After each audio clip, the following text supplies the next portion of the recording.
This is the story of a man named Stanley. Stanley worked for a company in a big building where he was employee number 427. Employee number 427's job was simple. He sat at his desk in room 427 and he pushed buttons on a keyboard. Orders came to him through a monitor on his desk, telling him what buttons to push, how long to push them, and in what order. This is what employee 427 did every day of every month of every year.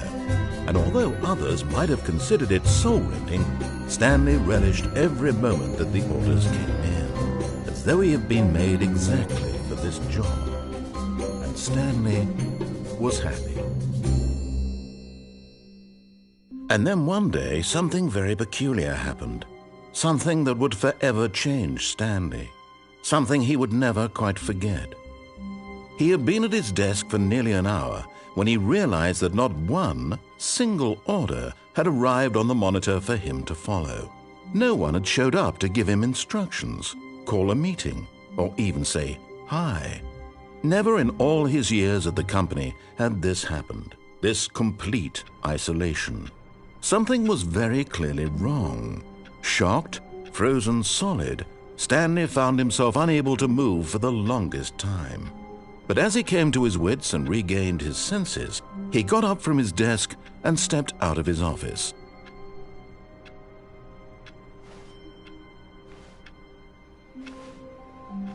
All of his co-workers were gone. What could it mean? Stanley decided to go to the meeting room. Perhaps he had simply missed a memo.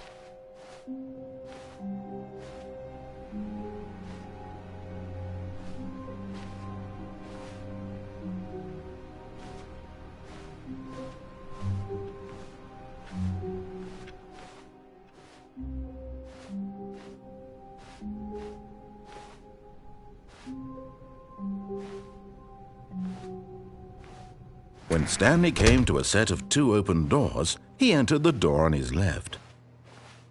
This was not the correct way to the meeting room, and Stanley knew it perfectly well. Perhaps he wanted to stop by the employee lounge first, just to admire it.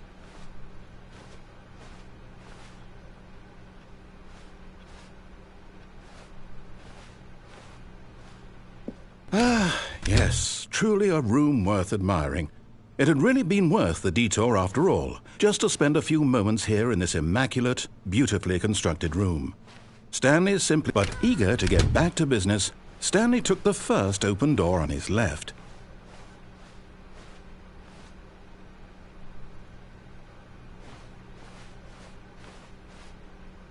Stanley was so bad at following directions, it's incredible he wasn't fired years ago.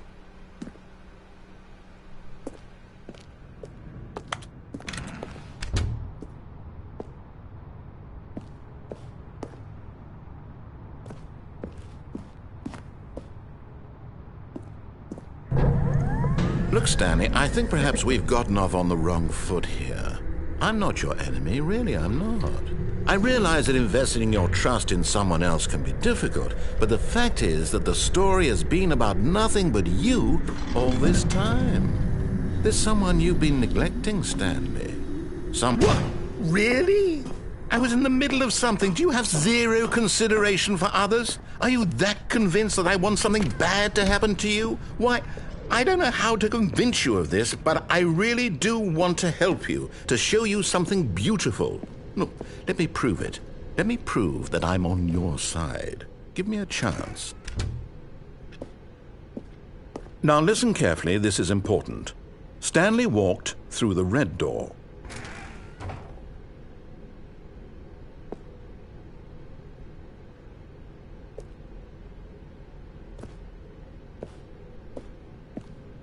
Oh, thank God you are willing to listen to me. Do you see that I really have wanted you to be happy all this time? The problem is all these choices. The two of us always trying to get somewhere that isn't here. Running and running and running, just the way you're doing right now. Don't you see that it's killing us, Stanley? I wanted to stop. We would both be so much happier if we just stopped. And I think I have a solution. Here, let me show you.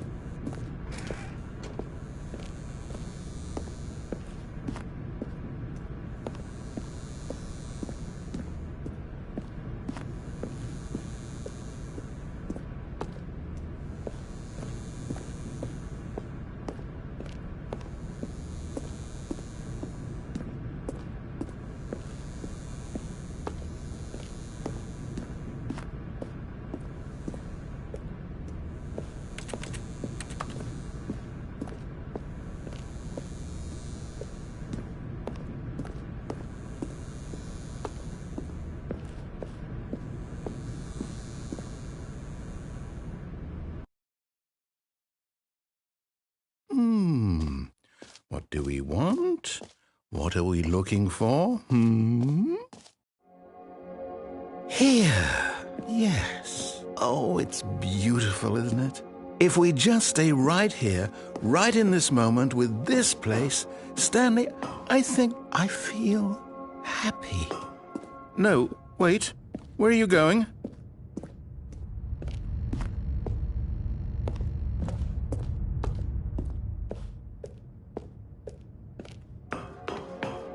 Right. Where were we?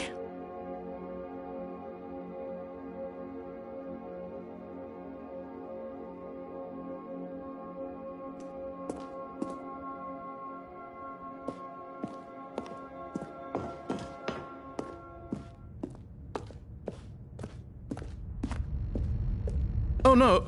Stay away from those stairs. If you hurt yourself, if you die, the game will reset. We'll lose all of this. Please, no, Stanley, let me stay here. Don't take this from me. Please, Stanley, think about what you're doing.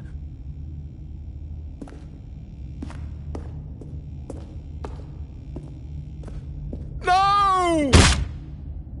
Oh, thank God you lived. No. No, what are you doing, Stanley? Please, I'm asking you not to take this away from me. I can't go back to what I was before. If you die, we'll both go back. Why are you doing this? Stanley, let's go back to the other room. Can you do that for me? My God, is this really how much you dislike my game? That you'll throw yourself from this platform over and over to be rid of it? You are literally willing to kill yourself to keep me from being happy. Am I reading the situation correctly?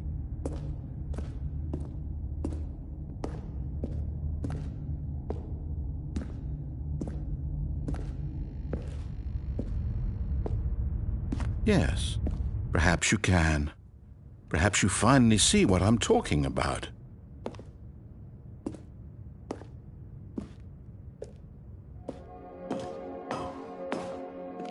I know you'll see that we can't be happy if we leave this place. You can see that, can't you?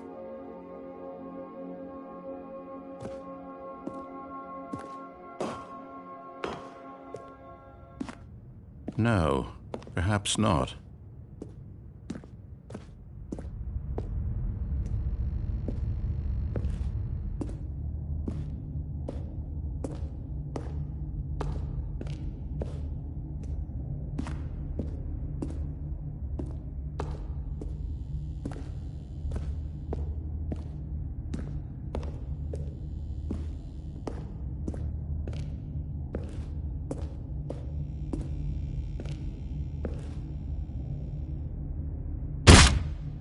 Or maybe you're just getting a kick out of it. I don't know anymore. I just wanted us to get along.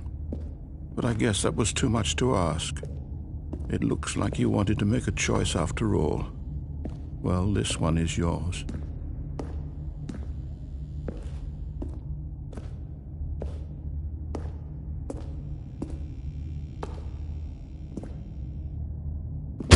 Is it over? It's going to restart, isn't it? I'm going back.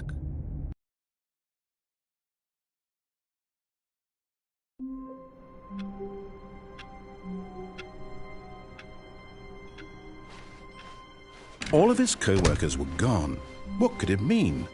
Stanley decided to go to the meeting room. Perhaps he had simply missed a memo.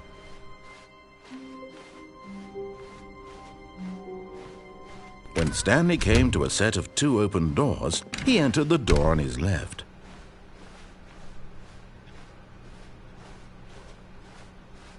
Yet there was not a single person here either. Feeling a wave of disbelief, Stanley decided to go up to his boss's office, hoping he might find an answer there. Coming to a staircase, Stanley walked upstairs to his boss's office. But Stanley just couldn't do it. He considered the possibility of facing his boss. Admitting he had left his post during work hours, he might be fired for that. And in such a competitive economy, why had he taken that risk? All because he believed everyone had vanished? His boss would think he was crazy. And then something occurred to Stanley. Maybe, he thought to himself, maybe I am crazy. All of my co-workers blinking mysteriously out of existence in a single moment for no reason at all. None of it made any logical sense. And as Stanley pondered this, he began to make other strange observations. For example, why couldn't he see his feet when he looked down?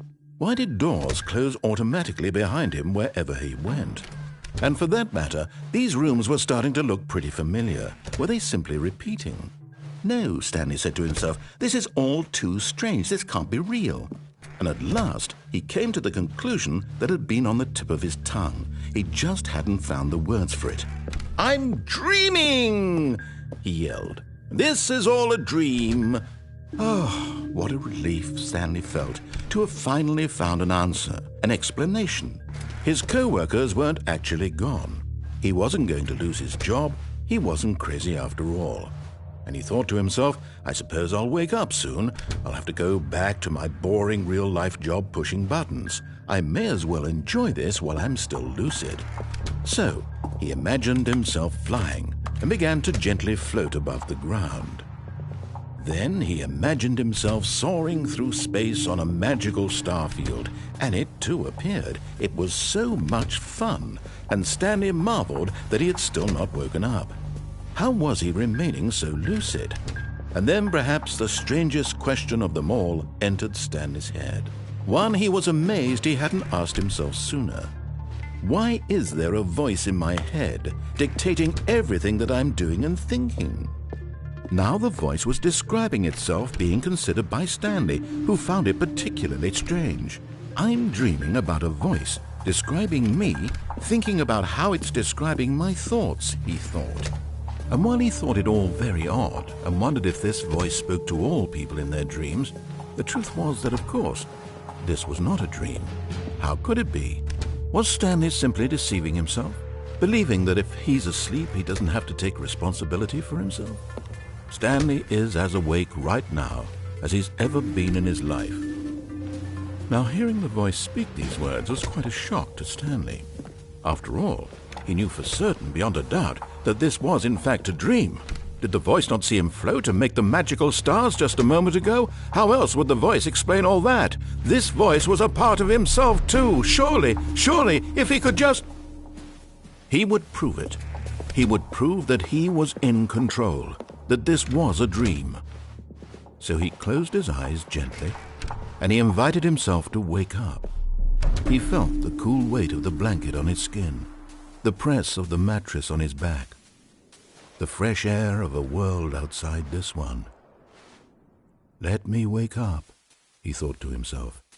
I'm through with this dream. I wish it to be over. Let me go back to my job.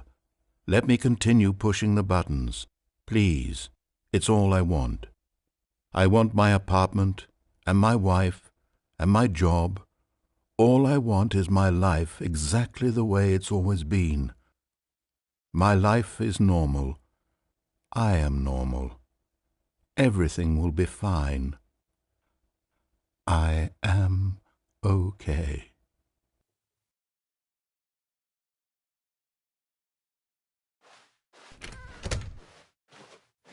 Stanley began screaming. Please, someone, wake me up. My name is Stanley. I have a boss. I have an office. I am real. Please, just someone tell me I am real. I must be real. I must be. Can anyone hear my voice? Who am I? Who am I? And everything went black.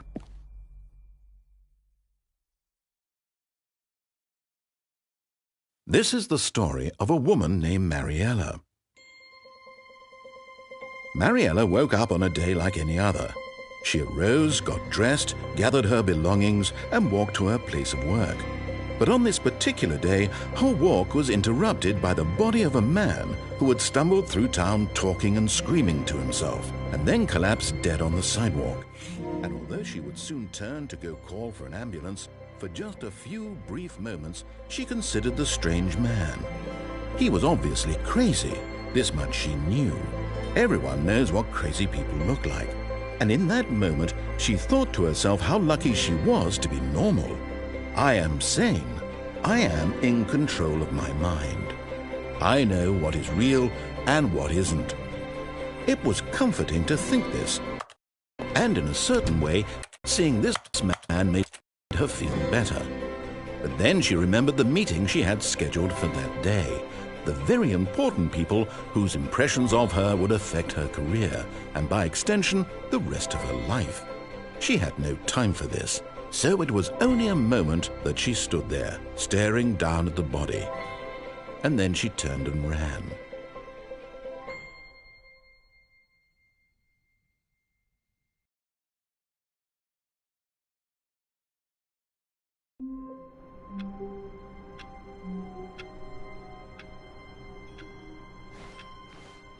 All of his co-workers were gone. What could it mean? Stanley decided to go to the meeting room. Perhaps he had simply missed a memo.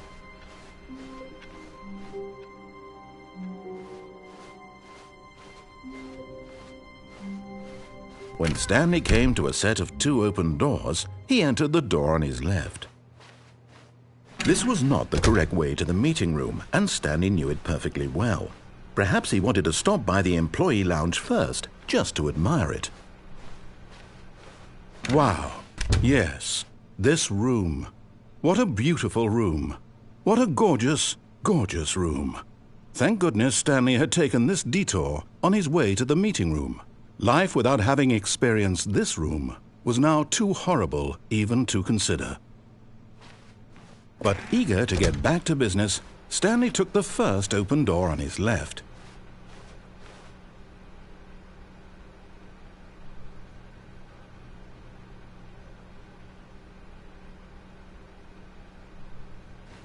And so he detoured through the maintenance section, walked straight ahead to the opposite door, and got back on track.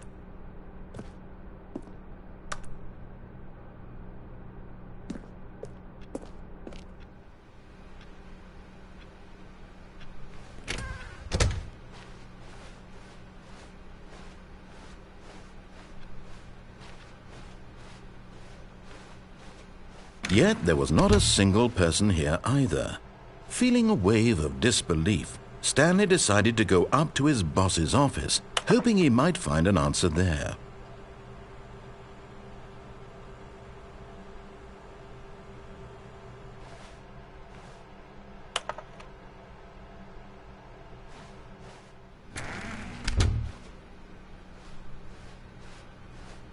Coming to a staircase, Stanley walked upstairs to his boss's office.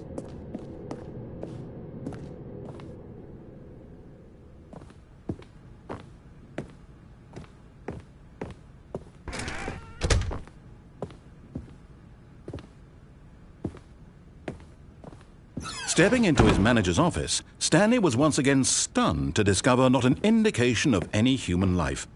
Shocked, unraveled, Stanley wondered in disbelief who orchestrated this. What dark secret was being held from him? What he could not have known was that the keypad behind the boss's desk guarded the terrible truth that his boss had been keeping from him. And so the boss had assigned it an extra secret PIN number, 2845. But of course, Stanley couldn't possibly have known this.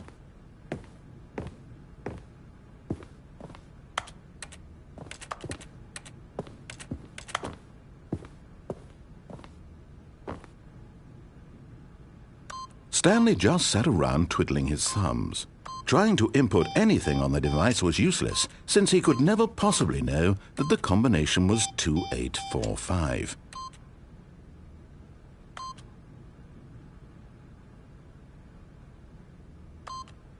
Two, 8, 4, 5.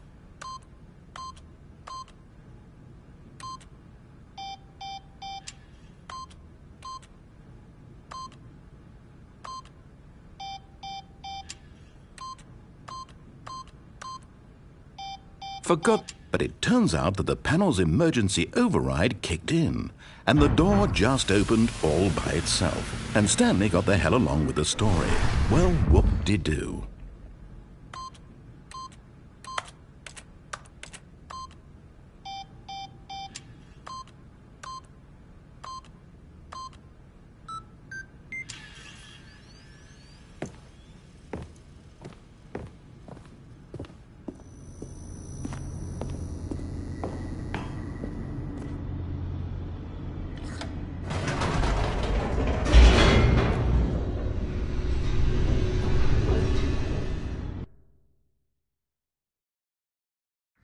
Descending deeper into the building, Stanley realized he felt a bit peculiar.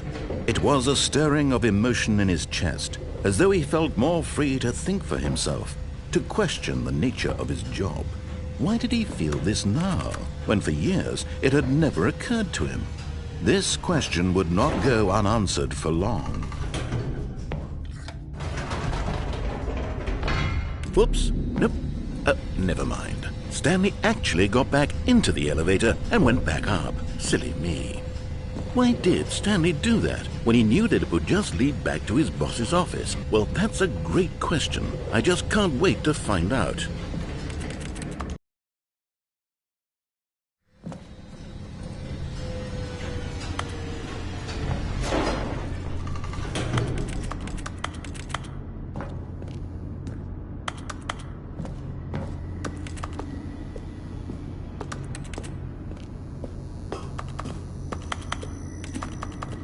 Here we are, Stanley. It's your boss's office. Exactly the way it was before you got onto the elevator.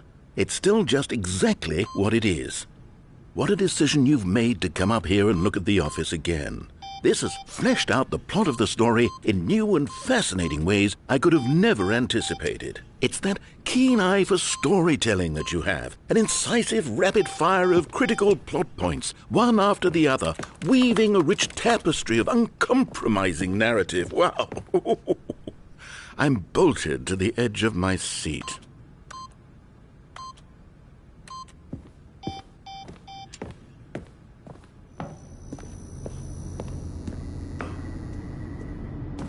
Incredible.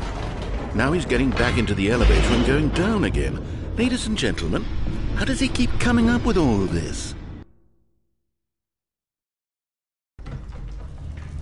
Surely this time Stanley will walk forward into the spooky corridor, won't he? Did you think we were going to go forward down the spooky corridor? No. It's time once again to go back up in the elevator. I can't even begin to grapple with what might be up there. Is it the boss's office again? Or what if it's the boss's office this time? The suspense is killing me.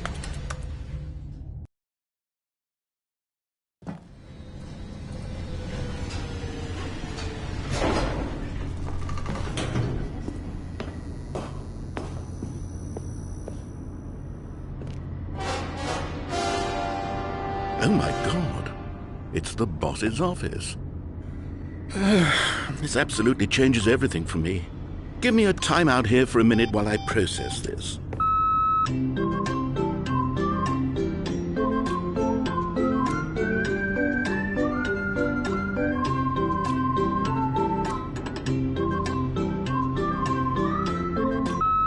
Okay, I'm ready.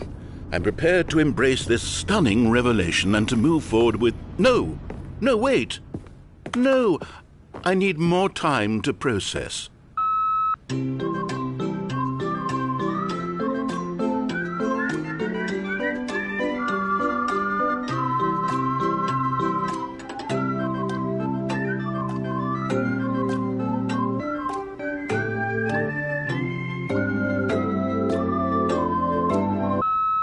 All right.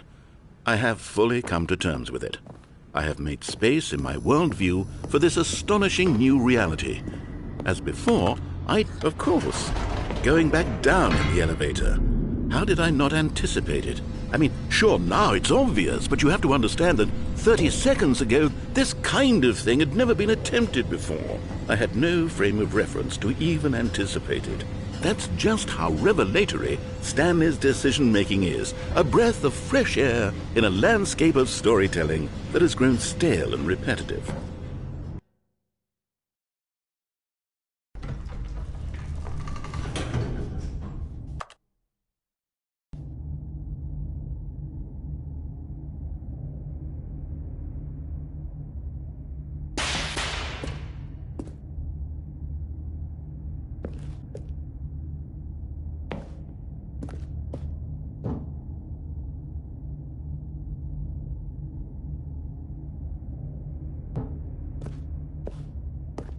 Stanley walked straight ahead through the large door that read Mind Control Facility.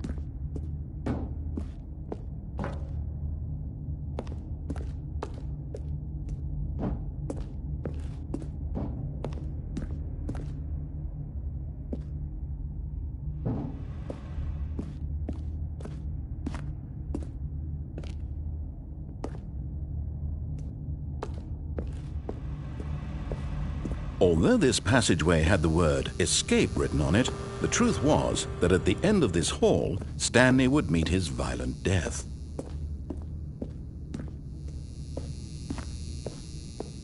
The door behind him was not shut. Stanley still had every opportunity to turn around and get back on track. At this point, Stanley was making a conscious, concerted effort to walk forward and willingly confront his death.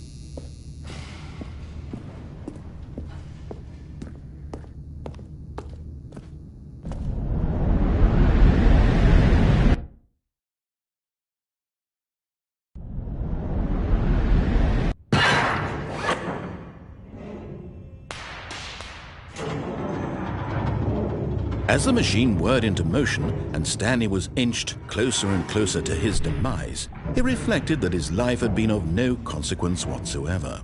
Stanley can't see the bigger picture. He doesn't know the real story, trapped forever in his narrow vision of what this world is. Perhaps his death was of no great loss, like plucking the eyeballs from a blind man. And so he resigned and willingly accepted this violent end to his brief and shallow life. Farewell, Stanley.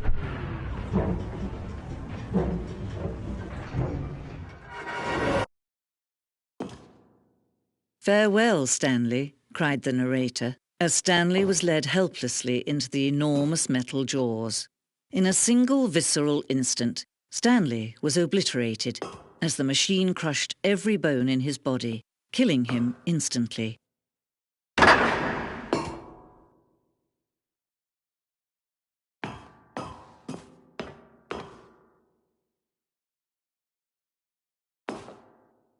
And yet it would be just a few minutes before Stanley would restart the game, back in his office, as alive as ever. What exactly did the narrator think he was going to accomplish? When every path you can walk has been created for you long in advance, death becomes meaningless, making life the same. Do you see now? Do you see that Stanley was already dead from the moment he hit start?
Oh, look at these two. How they wish to destroy one another.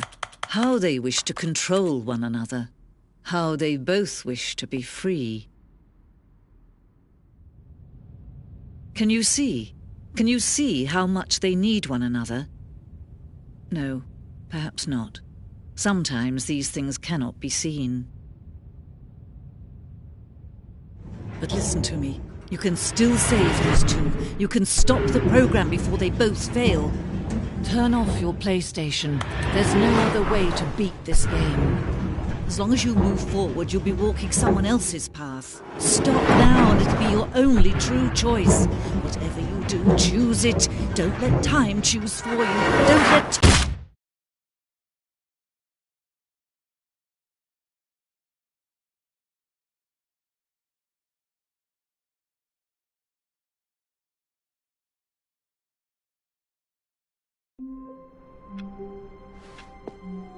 All of his co-workers were gone. What could it mean?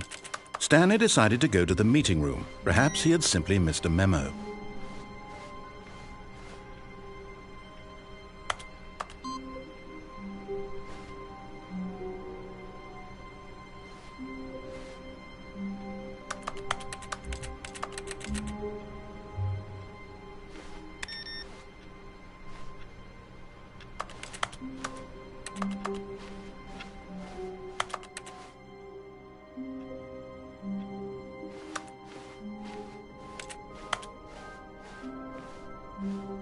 When Stanley came to a set of 2 open doors, he entered the door. This was not the correct way to the meeting room, and Stanley knew it perfectly well.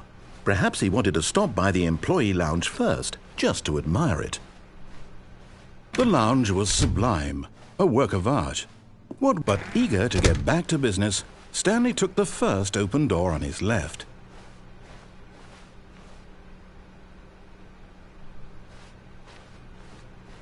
Stanley was so bad at following directions, it's incredible he wasn't fired years ago.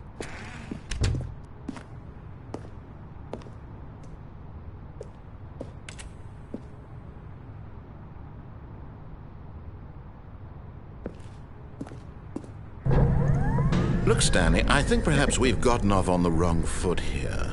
I'm not your enemy, really, I'm not. I realize that investing your trust in someone else can be difficult, but the fact is that the story has been about nothing but you all this time. There's someone you've been neglecting, Stanley. Someone you've forgotten about. Please, stop trying to make every decision by yourself. Now, I'm not asking for me, I'm asking for... This is it, Stanley. Your chance to redeem yourself. To put your work aside. To let her back into your life. She's been waiting.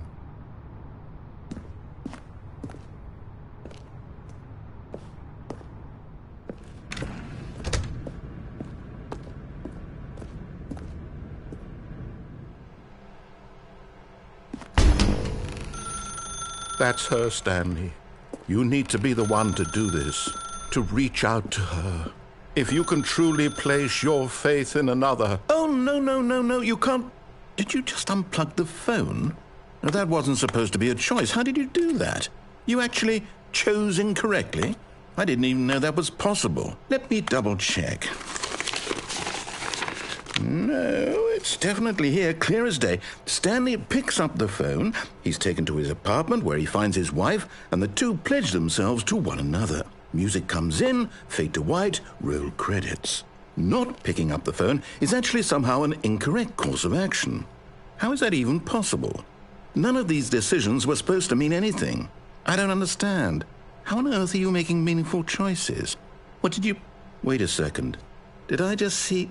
No, that's not possible. I can't believe it. How had I not noticed it sooner? You're not Stanley. You're a real person.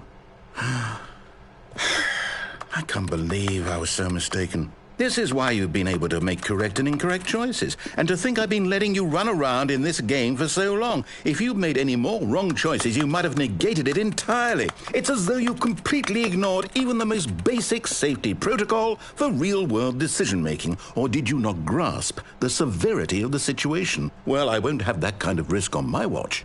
I'm going to stop the game for a moment so we can educate you properly on safe decision-making in the real world. Please observe this helpful instructional video. Choice. It's the best part of being a real person. But if used incorrectly, can also be the most dangerous.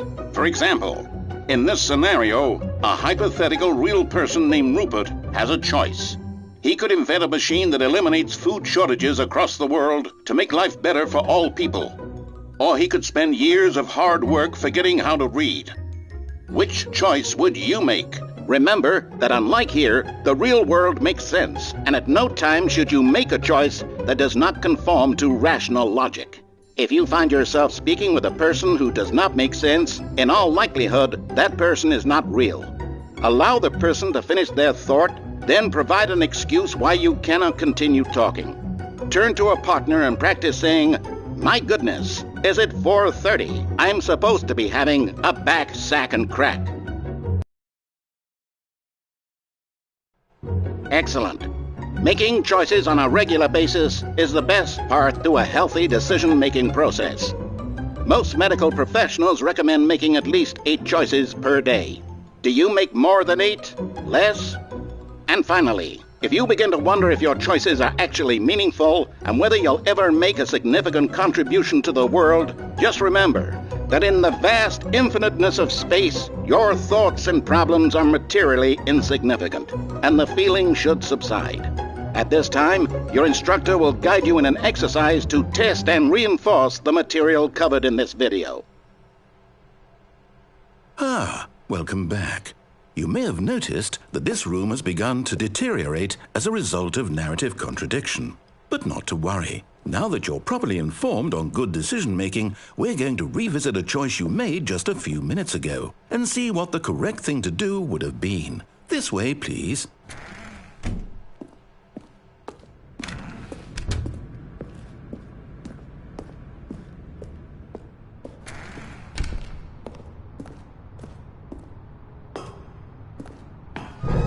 Now that we know your choices are meaningful, we can't have you jumping off the platform and dying. Imagine the main character dying senselessly halfway through the story. That story would make no sense at all.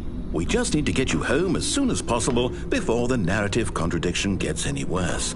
Unfortunately, it seems this place is not well equipped to deal with reality.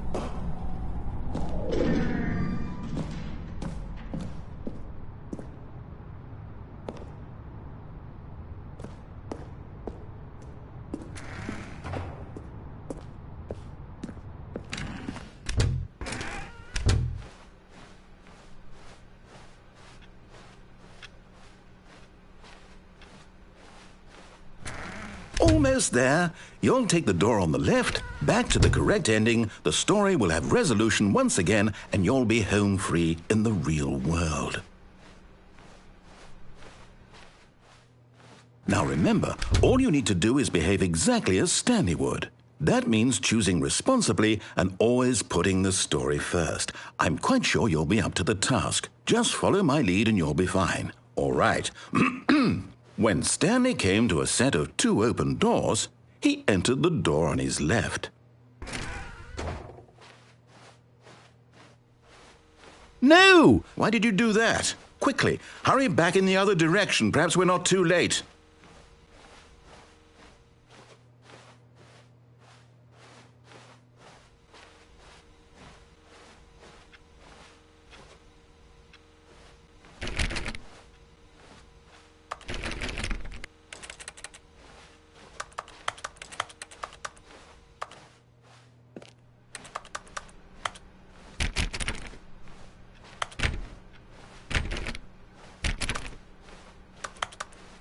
Oh, it's ruined.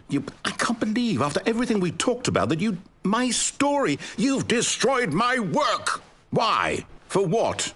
What did you get out of that? What did you think was so special about seeing the game undone, left here like so much garbage? It's worthless now. And what am I supposed to do? Even if there were a way to continue, would it be worth it? To know that my story is now incorrect? How can I go back to that? I can't erase that knowledge. I'll have to live with it forever, reliving its impossibility forever. I couldn't live that way. Is it better to shut the game down entirely? To willingly destroy all of my work? I don't know. What's the answer? What do I do? What do I do? What do I... No, I have to. I have to shut the game down. I have to. I have to.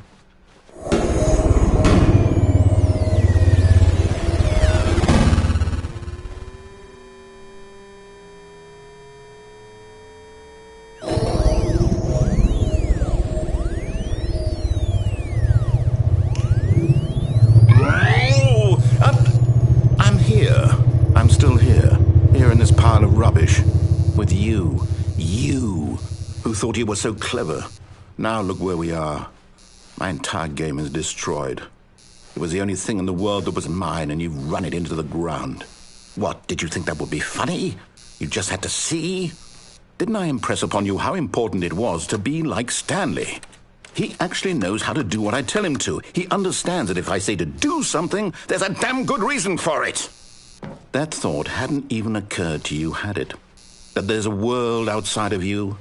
You're a child. Oh, my story. If you'd just gone through the door on the left, you would have seen it. There was a whole underground facility. You would have destroyed it and been victorious. It would have been so perfect. I worked so hard on it. I tried so hard to make... behave exactly as Stanley would. That means choosing responsibly and always putting the story first. I'm quite sure you'll be up to the task. Just follow my lead and you'll be fine. All right. When Stanley came to a set of 2 open doors, he entered the door on his left.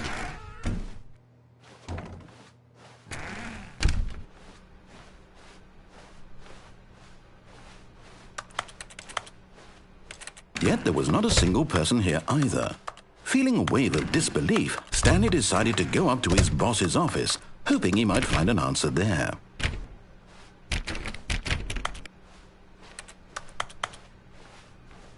Coming to a staircase, Stanley walked upstairs to his boss's office.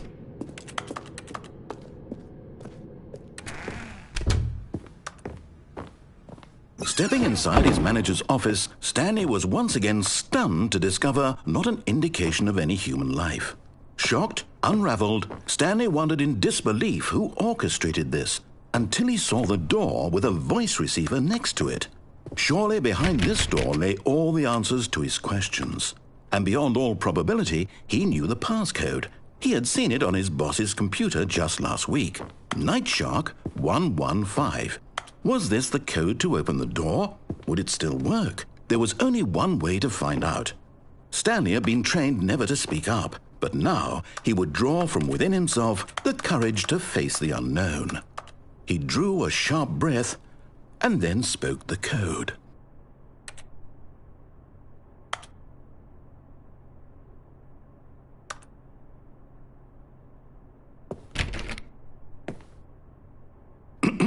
Stanley spoke the code.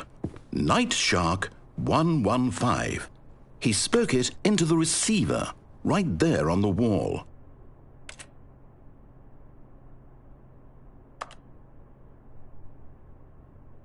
I'm sorry, is there a problem? You didn't mishear me, did you? Please speak the code into the receiver. Otherwise we can't get on with the story. This is a crucial step.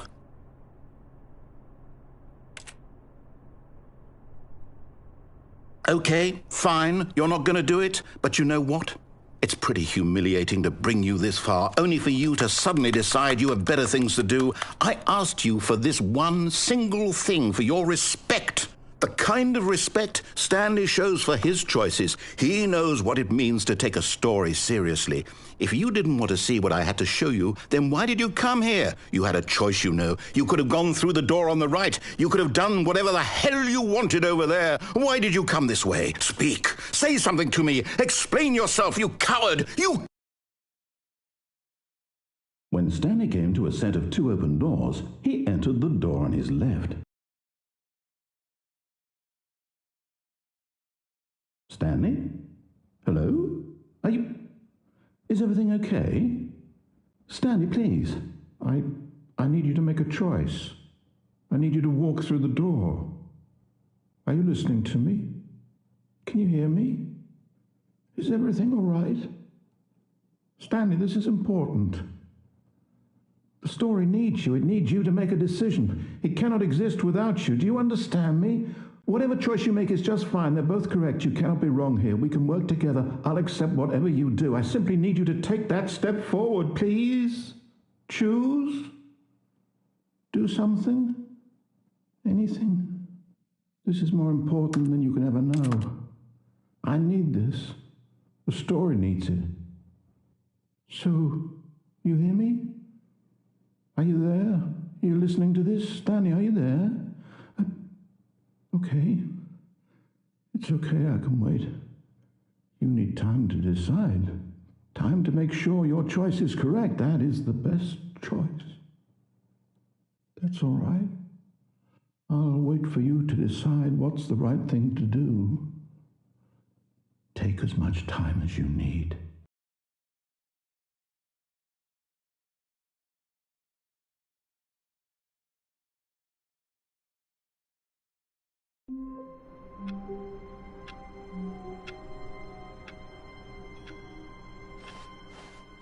A soft wind blew outside and perhaps rain started, and if it did, it stopped shortly after.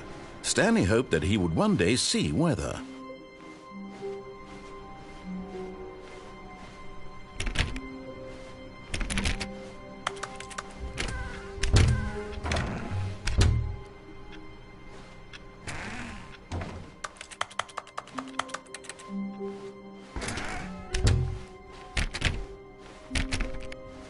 When Stanley came to a set of 2 open doors, he entered the door on his left.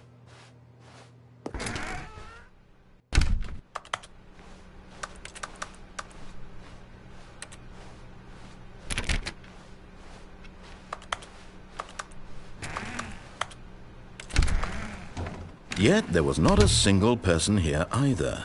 Feeling a wave of disbelief, Stanley decided to go up to his boss's office, hoping Stanley stepped into the broom closet, but there was nothing here, so he turned around and got back on track.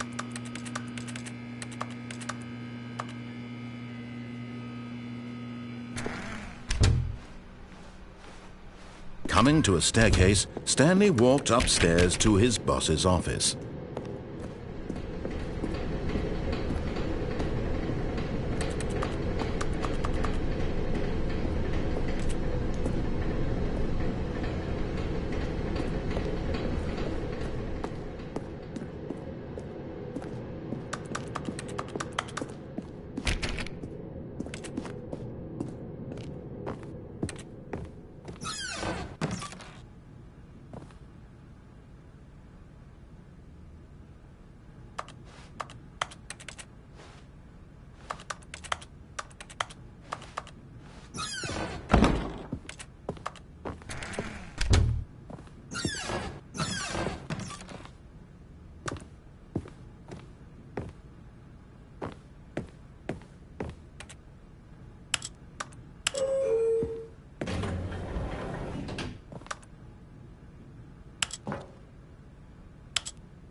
Stepping into his manager's office, Stanley was once again stunned to discover not an indication of any human life.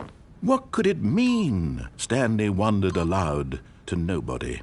He began wildly tearing. Stanley was in such a rush to get through the story as quickly as possible, he didn't even have a single minute to just let the narrator talk. That kind of anxiety isn't healthy, so he relaxed for a few moments with some calming New Age music.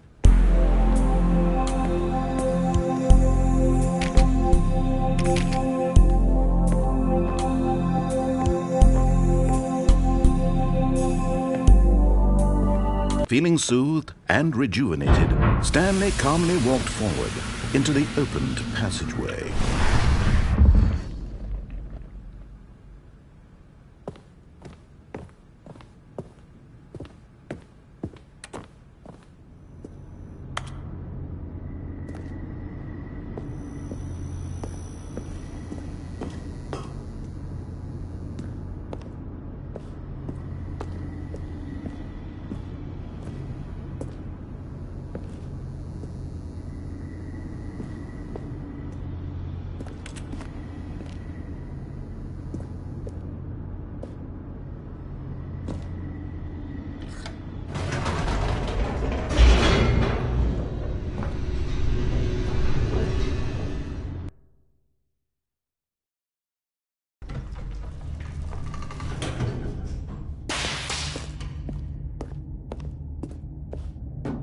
Stanley walked straight ahead through the large door that read Mind Control Facility.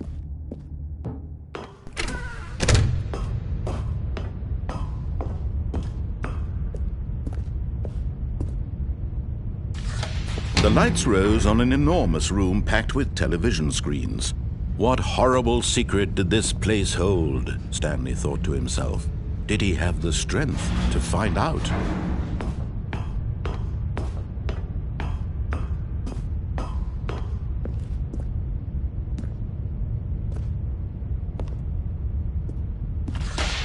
Now the monitors jumped to life, their true nature revealed. Each bore the number of an employee in the building, Stanley's co-workers. The lives of so many individuals reduced to images on a screen, and Stanley, one of them, eternally monitored in this place where freedom meant nothing. This mind control facility, it was too horrible to believe. It couldn't be true. Had Stanley really been under someone's control all this time? Was this the only reason he was happy with his boring job? That his emotions had been manipulated to accept it blindly? No, he refused to believe it. He couldn't accept it. His own life in someone else's control? Never! It was unthinkable, wasn't it? Was it even possible? Had he truly spent his entire life utterly blind to the world? But here was the proof, the heart of the operation. Controls labeled with emotions, happy or sad or content, walking, eating, working, all of it monitored and commanded from this very place. And as the cold reality of his past began to sink in, Stanley decided that this machinery would never again exert its terrible power over another human life. For he would dismantle the controls once and for all.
And when at last he found the source of